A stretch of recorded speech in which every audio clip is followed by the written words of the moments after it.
I was in a meeting exclusively with people who made over 300K, and every single one of them had said that they would have to take out a loan or sell something in order to come up with a 25K emergency fund outside of retirement savings. This hung over me. I just sat there and wondered if people were trying not to brag or if everyone just didn't say. Are people really trying to be modest or is this reality? I'm curious about your experience in similar situations. Do people just blow their money or is everyone just lying? Now guys, this is not my story, but this is a story that I got from Reddit and it really caught my attention. So there are two types of people in these cases. The first one are people who live above their means and let lifestyle creep. I worked in the legal industry and encountered many individuals who cannot live on less than the high six-figure salaries that they were earning. Huge lifestyle creep and very little savings, especially in a high-stress job where many people just weren't happy. They spend for the endorphins and for the ease of guilt for not spending time with their family. And this was definitely me back when I was 25, because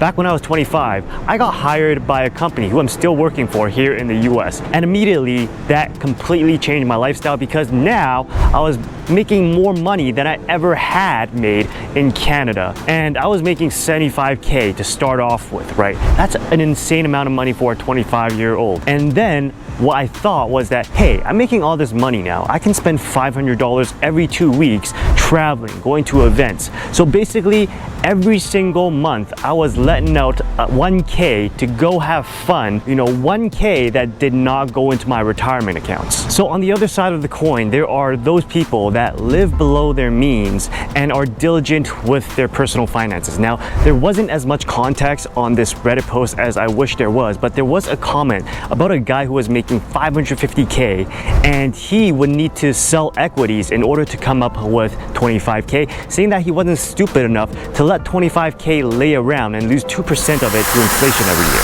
So that's also me, because recently I made a video about a guy who basically put all his money into Wealthfront's high yield savings account to earn 5.3% of interest risk-free. And if you want to learn more about that, check out this video here. But up until I saw that video, I was that same person. I was that guy who left 25K in Wells Fargo earning 0% in interest.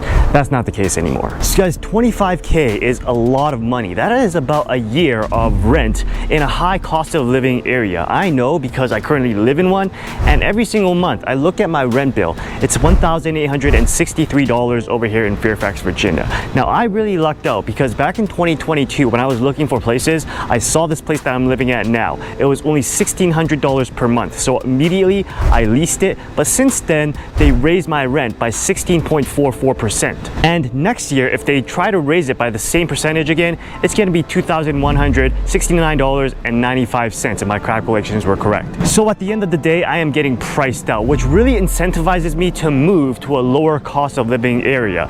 Like, I don't know, say like Dallas, Texas or something. It's all a part of the game of getting ahead. I remember my cousin basically pouring his heart out with me, saying that living in Vancouver, Canada, where I'm from, he wasn't able to get ahead, right? Because the pay was so low and everything cost so much. And I really think that the people in this group were thinking along the same things, 25K just lying around was a bad idea. I am in that group myself. I don't have 25K lying around. They're all in illiquid assets like Bitcoin, crypto, and equities. You can't just sell that at any time. You have to wait for the right moment. And I imagine that all of these high earners are all in the same boat. But I do think that having an emergency fund of 25K might be a little bit much. For an emergency fund, you can get by with 6 to 8K, and you can keep that emergency fund in something like Wealthfront's high yield savings account for you can earn 5.3%, and you can learn how to do that with this video right here. And to top it all off, keeping it at the high yield savings account, it's all liquid, so you can get that money at any time. So personally, I think that is the best strategy. Keeping 6 to 8K in your high yield savings account,